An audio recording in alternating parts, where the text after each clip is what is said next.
preserve oil flows so that the world's energy supply is not disrupted.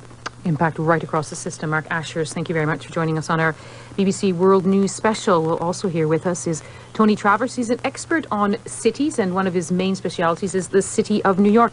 Tony, first of all, you've studied New York in such detail. Just remind us again what kind of chaos is called when you see those two twin towers collapsing with all what Mark Ashurst has explained was inside.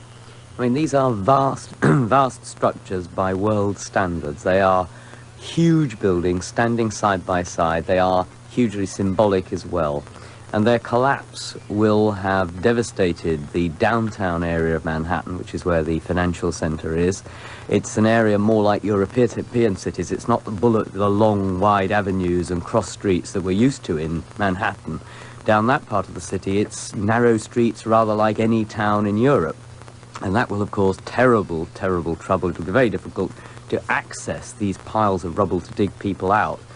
And I think that, I mean, as we speak, the governor of New York State, George Pataki, and the mayor, Rudy Giuliani, are holding a press conference. And they'll be trying to explain what steps the emergency authorities can take next to try to even start the process of finding how many people are under the rubble. And it will be many days before you can start to talk about life returning to normal in certainly lower Manhattan. So in other words, no exaggeration to say that New York will never be the same again. I think it's difficult for many people to understand just how much New Yorkers love New York. I mean, they love it and hate it, but they really love it. They feel very, very strongly about it in a way I don't think any of us in European cities do feel quite the same. And I think there will be a sense of deep, deep agony in the soul for some New Yorkers that their city and their country, which hasn't been subjected, we've been listening to commentators in Moscow, in Paris, and of course from London. I mean, these cities have had to put up with bombing and terrorists one way or another many, many times, and in Moscow very recently, very badly. And I think for Americans, it will hit them even harder. And in New York City, which is, as I say, the place that the people who live there love enormously, I think it will profoundly affect the way they think about the city and how safe they feel there.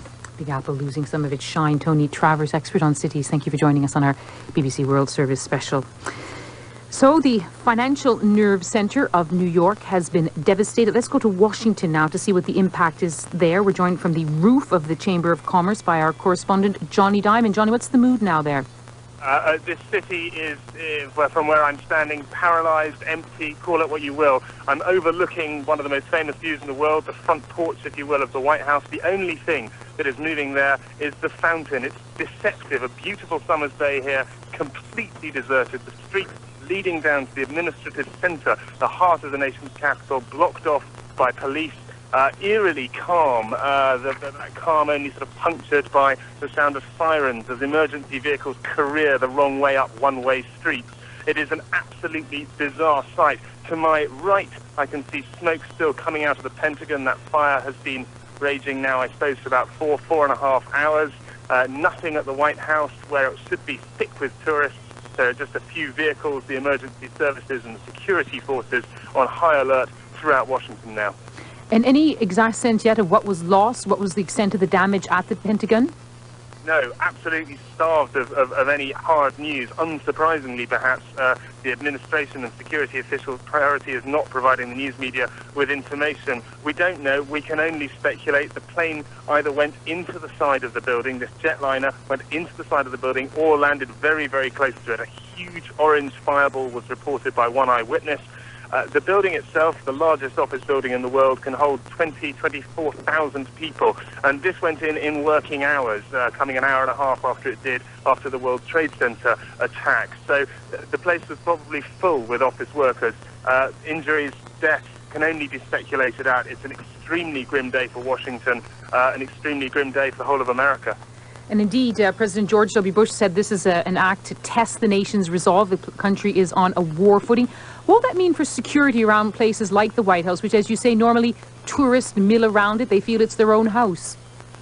It's very difficult to know what will happen in the future. I mean, this was extremely restricted airspace in the first place. There were meant to be no planes whatsoever. I mean, I can tell you now there is nothing in the skies around Washington except for the odd fighter jet which roars overhead and helicopters circling the Pentagon. The 3 airports around Washington, as are all American airports, are closed. Who knows what will come from security? Who knows how Washington itself will change and when it will reopen? We have no news of President Bush. He stopped off on the way from Florida. He stopped off in Louisiana, gave a brief statement. It's supposed to be in the air again. The presumption is that President Bush will want to return to the nation's capital to reassure the country that the administration is in good working order and that life does to some extent go on. But at the moment, all there is in Washington itself is this absolutely eerie calm, a city completely closed down by the attack on the U.S. Department of Defense. And of course, this devastating day coming very early in the Bush presidency, will it be seen very much as a test of his maturity, his own ability to handle such crises? I think this will be a test pretty much unlike any other for a U.S. president. The closest comparison, and it comes from the dark days of the Cold War, it is from the Cuban Missile Crisis, which, again, a very young President John F. Kennedy faced. This is unlike that, though. Domestic terrorism is pretty rare in America. Terrorism on this scale is completely unknown. How George Bush will manage to both pull the administration together and act as a national leader will be something which many, many people will be watching. It's an odd role, the president, part commander-in-chief of the armed forces, part a political leader, but also something of a monarch, if you will, and it is that leadership role which he will now have to find and will have to project within the next few hours. There, Johnny Diamond, thank you very much for joining us from Washington with a rooftop view of the deserted streets of a city where the Pentagon still burns. Well, the attack on the World Trade Center in New York isn't the first time that continental United States has been the target of terrorism. Nick Walton now reports on the series of attacks directed against the United States.